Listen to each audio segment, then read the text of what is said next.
Watch this. 50 minutes by car or 12 minutes by air. That's the difference for a heart attack patient in Blaine County. But not anymore, thanks to 2 helicopters that are changing the game in emergency response. A coffee shop meetup meant for casual conversation instead turned into a political protest complete with police presence. A targeted attack, they call it, but also a chance for clarification. More than a century ago, an Idaho wildfire exploded into one of the biggest this country has ever seen. We take a look back at the Big Burn and its legacy. You know, the areas around the Wood River Valley are some of the most remote in the Gem State, which is why people listen when the mountains call. However, when enjoyment becomes a medical emergency, that also means assistance is a bit inaccessible. Historically, if a patient needed to be airlifted, Blaine County has had to rely on help from outside the area. Well, not anymore. A recent EMS upgrade and expansion will have 2 helicopters stationed in Haley to respond to such calls. Aspen Shumpert found out it's already saving lives. A significant medical emergency requires transport to long distances, sometimes to Twin Falls, sometimes to Boise, sometimes to Idaho Falls. For decades, Blaine County has relied on helicopters from other cities to airlift a patient with a medical emergency. And now that wait is over. I think where we're going to see the biggest difference is on scene responses. We had one the other day just kind of over that hill right there where the patient was having a heart attack and we were successfully able to get there. Our flight time was 12 minutes. Where it would take about 50 minutes to drive here, even running code 3. Air St. Luke's launched its 3rd helicopter base at the St. Luke's Wood River Medical Center earlier this month. And right out of the gate, we had some pretty good scene calls and some success stories. Mike Boughton is one of the flight nurses with the crew at the center. We have basically a mobile ICU and ER. He says cutting down on response times is crucial, and they can do that now with the new base. It can be a difference in life and death with serious patients. You can get to that patient and provide care a lot faster. Patterson says the expansion really came from a desire from the county. The Blaine County Commissioners made the request to have an air medical resource placed here. Which is the same reason Air St. Luke's is not the only one who answered that desire. This is number 6. Life Flight Network, which has 5 other helicopter bases in the state of Idaho, is also expanding in Haley. One of the biggest things when you're critically injured or ill is getting to the right hospital and being where the right physicians, the right services are, and that makes a big difference in survival. Tom Mortimer, the business area manager for Life Flight Network, says their aircraft will be based at the Friedman Memorial Airport. It will arrive soon and start service mid-September. We really feel our value is in saving lives and impacting those people. The companies both say having 2 helicopters in Haley will complement each other by providing dual coverage to the area. Really, it's just more services, more resources for the community, and when you put it that way, that's a good thing. And so we'll be able to impact more people's lives being here together. The county says these 2 expansions support this growing community and its future when responding to medical emergencies. Reporting in Haley, I'm Aspen Shumpert, Idaho's News Channel 7.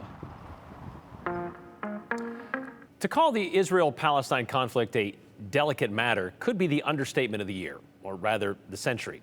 Actually, several centuries. In fact, the issue goes back to World War I, when the idea of a Jewish nation in Palestine was first supported by the British. And since that did happen in 1948, it has been a series of wars and conflicts culminating in the current situation sparked by the Hamas massacre in October of 2023. It's been a delicate dance for those willing to share an opinion on the matter, with no clear way to simplify a stance. That question came to a small, localized head last month when a group of Idahoans say they were targeted and harassed at a coffee shop. The Idaho-Israel Alliance says they were the ones asked to leave, and they worry such a conclusion will promote more harassment, preventing future public meetings. And they hope speaking out today will open up a dialogue about the degrees of distinction of what's happening in the Middle East. A coffee meetup in Boise quickly turned to conflict for members of the Idaho-Israel Alliance. Had a great turnout, had about 11 people, which is about double what I was expecting for the first one, and had protesters show up. Moshe Herman is executive director of the Idaho-Israel Alliance. He says as the group faced chants and harassment, a staffer at the Boise Push and Pour put the responsibility of the situation on his group. We don't agree with your cause and you need to leave. And then shortly after, Boise Police showed up. Boise Police confirms they responded to the location, saying, quote, information provided to police was that subjects on scene were harassing customers, that they had been asked by the business to leave and were still on the property. When officers arrived, everyone involved left the property. The group believes they were targeted because their event was posted on their social media page in advance. It was so nonchalant, it could have just as easily been a book club or any other get-together. There was no Israeli flags, there was no signs. So unexpected that it was a little unsettling. We complied with the wishes of Push and Pour. The person who was running the restaurant at the time asked us to leave, and we stood up and said, okay, is you the person in charge, or the one that's going to make that decision? We left. And so, we left and were basically thrust into these protesters who were screaming and causing a ruckus. And then Boise Police and they did a wonderful job and were very communicative and everything. And we left. Push and Pour shared a statement with me on the incident, saying in part, the employee working did close our shop to all customers due to the disturbance, and we were closed for the remainder of the evening, adding, we strive to always be a space of inclusion and promote peaceful gathering and community for all people. We are a welcoming cafe to all people wanting to enjoy a coffee. We had to close that evening due to a disturbance of the peace for the general safety of our employee and customers, not due to any views or perspectives. The Idaho-Israel Alliance takes no position on the politics of Israel. It takes no position on its current government. We don't feel the need to denounce the IDF or Israel for its actions because that's not why we're here.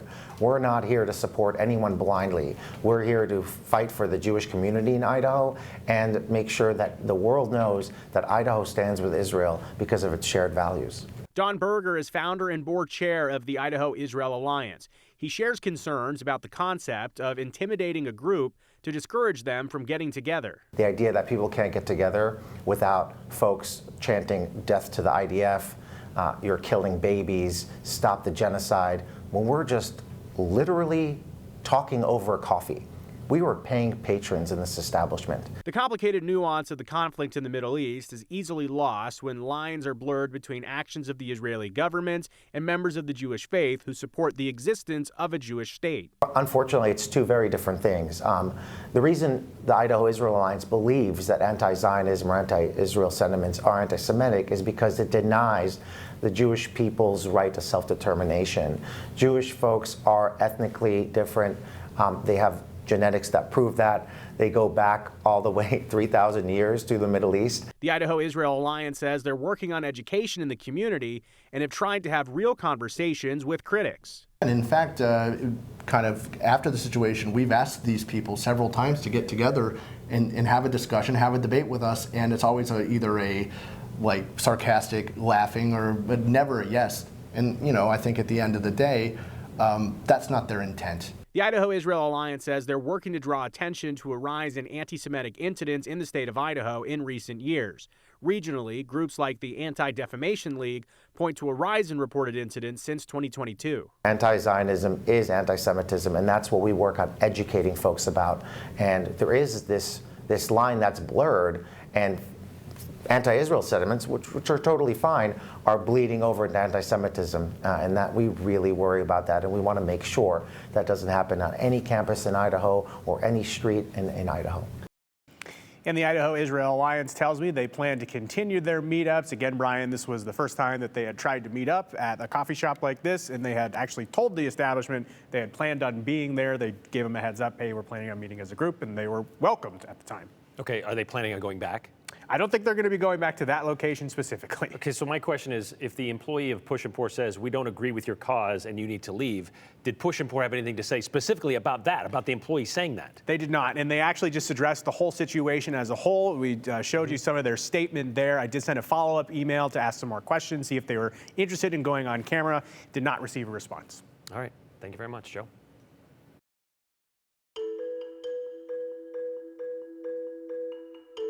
It burned millions of acres, torched towns, and took dozens of lives.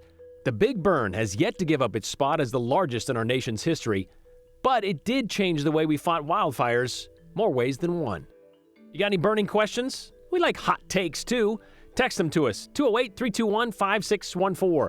Make sure to include your name and the hashtag #the208. Oh, and stick around. We could share yours, if it's cool enough, at the end of the show.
You know, we've been so lucky, or I should say pretty lucky so far this wildfire season.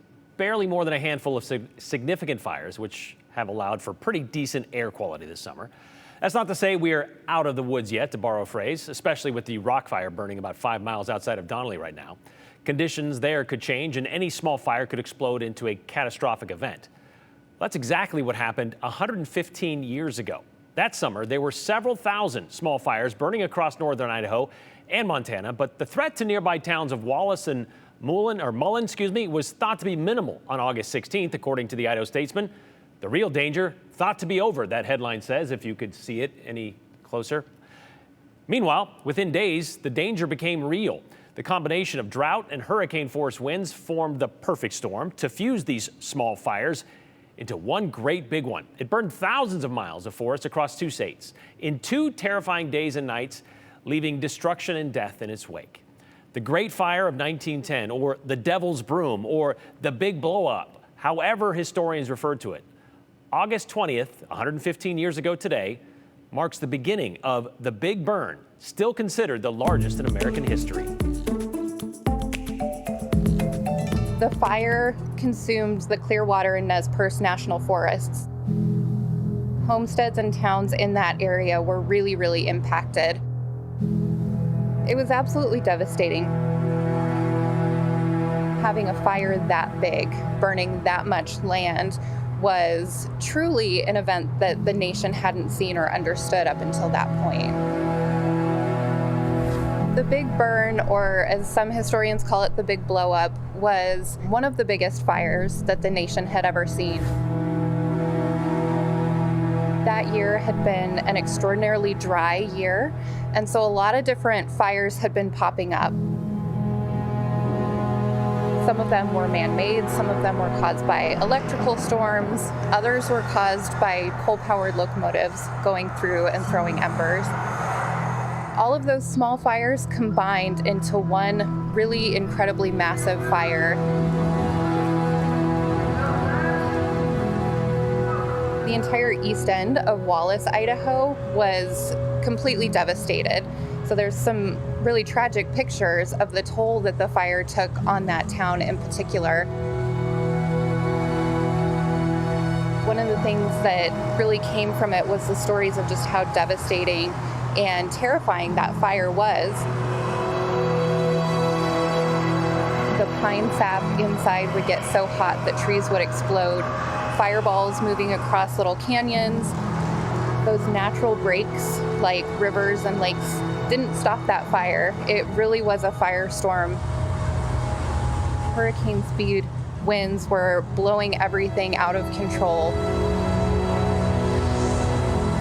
Having that level of devastation in your area, having homes destroyed, having the industries that really were sustaining those towns almost completely wiped out was a huge impact, not just to that part of the state, but to the region. That fire caused a great deal of devastation, but also had some really lasting impact on not only the state of Idaho, but nationally. You know that Statesman story from 4 days earlier on August 16th, 1910 that we showed you just a bit ago? It mentioned foot-long tree branches still burning, floating into Wallace, which was 3 miles from the closest fire at the time. So the signs were there. The danger was far from over. Smoke from the fire made it all the way to New England, and soot was landing in Greenland. Now, the big burn led to big changes, as you just mentioned, in how we fight fires, and how we fought fires, I should say, for decades. A year later, one of the heroes of that fire, that'd be Ed Pulaski, invented the firefighting tool that bears his name. The Forest Service, then just a 5-year-old fledgling agency, used the big burn to gain stature and advocate for a rigorous policy of forest fire suppression, to the point where once we had a 10 a.m. rule that said any fire spotted must be controlled by 10 a.m. the next day. That was the policy. Fire science has since proven suppression at all costs, not always the best policy.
Well, it was a warm start to the day across southwest Idaho. We never cooled down too much last night after having some really high heat yesterday. Our overnight low in Boise was 63 degrees, a little bit above average, but something to note, Stanley had an overnight low of 47 degrees early this morning. That is the second warmest low temperature that Stanley has had for 2025 so far. The only warmer overnight low they had was back in May. They had an early morning temperature of 48 degrees as their coolest temperature of the day. But we've warmed up still pretty nicely across the area today. 82 in Stanley now. Still temperatures pretty close to what we see on average, but still hot nonetheless and very dry outside. 90 degrees across the Treasure Valley right now. Magic Valley in the upper 80s. Mountains not as cool as maybe they might be this time of year. Haley is at 88 degrees right now, warmer than the Magic Valley. So not much relief in the mountains right now as well. Looking at our satellite and radar, there was a little bit of moisture and convective activity, otherwise lightning, in south central Idaho and the Magic Valley throughout the day today. Showers and storms picked up right around 5 a.m. today and have continued throughout the entire day. They do seem to be tapering off at this point. They're continuing in that northeast direction. Just some monsoon moisture that we were seeing throughout the day, not anticipating it to show up tomorrow. It has been a little breezy throughout the Treasure Valley specifically today as well. Mountain Home and Boise seeing sustained wind speeds up to 20 miles per hour. So definitely nuisance territory type of winds. They hopefully will die down in the next couple of hours, and then we should have calm winds overnight leading into tomorrow. Most of the day tomorrow, winds should be pretty light overall, maybe 20 mile per hour gusts at the most. Nothing too concerning there. It will be another warm day tomorrow. Otherwise, temperature wise, it will look pretty similar to what we see today. This is for Boise, waking up in the low 60s, warming up throughout the day into the low 90s for the high temperature. It is going to be hot and dry, so for those heading out to KTVB Day at the Western Idaho Fair, take note that it will be very warm out there with that sun just beating down and light winds. Looking at Friday, we may start to see weather shift a little bit. Our winds will become southerly, so that will help us warm up. We're looking at mid 90s for Friday, so about 5 degrees above average across the area in southwest Idaho. By Saturday, Treasure Valley will see triple digits in some cities across the valley. Sunday is when we start to see things shift as well. We may see that chance of showers and precipitation and storms come back to the region. Now that's looking a little ways out right now, but we'll have to continue to watch these systems as they approach next week.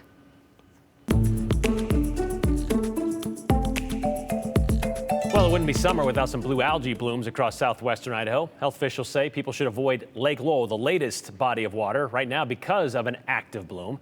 Meanwhile, please do not listen to rumors or your neighbors' posts on Facebook. That's how the city of McCall told people there is still an order to boil water in effect in town. Here's Hunter Funk with the 411. Investigators in Chelan County, Washington say new DNA test results strengthen the case tying Travis Decker to the killing of his 3 young daughters. The state crime lab confirmed DNA found on items at the scene matched only Decker. Officials say he remains the only suspect in the murders of the 3 girls. Their bodies were found in June at a campsite outside of Leavenworth, Washington. Despite a statewide search for nearly 3 months, they still don't know where Decker is. The Idaho Department of Environmental Quality says there's an active cyanobacterial bloom in Lake Lowell near Nampa. These blooms look like mats or foam and smell really bad. Exposure to the toxins from these blooms can irritate your skin, upset your stomach, and cause other issues. The DEQ is urging you and your pets to stay out of that water. People in McCall are being asked to boil their water today. The city issued an advisory last night. Now, the city says a fire hydrant valve broke on Mission Street, which affected the majority of the city's water system. Areas not infected include Whitetail, Gabby, Cece, Thula, and Rio Vista. The city says water system pressure has been stabilized, but they're still waiting for bacteria test results, which they expect around 6 o'clock tonight. Tomorrow is KTVB Day at the Western Idaho Fair. From noon until 4, admission will only be $7. We'll have games, activities, and prizes. And if you're looking for more fun, you'll find carnival rides, fair food, loads of vendors, livestock, big and small, gardening, and art. On top of that, the fair hosts nightly concerts that are free with admission. Tonight, country music star Jake Owen takes the stage, and tomorrow, it's the All-American Rejects. If you're going to be in the area, make sure to plan ahead. There are lane restrictions on Glenwood Street. And that's the 411 on the 208. I'm Hunter Funk.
All right, we got this comment from, I don't have a name to this one, but it says anti-Zionism is not anti-Semitic.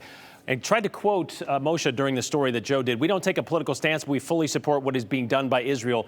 Just to be clear, that's not what he said. He said, Idaho Reliance takes no position on the politics of Israel. It takes no position on its current government. We don't feel the need to denounce IDF or Israel for its actions. They take no stance. That's kind of what they're saying. Exactly what they're saying. Continue with us and watch free now on the KTVB Plus app everywhere you stream.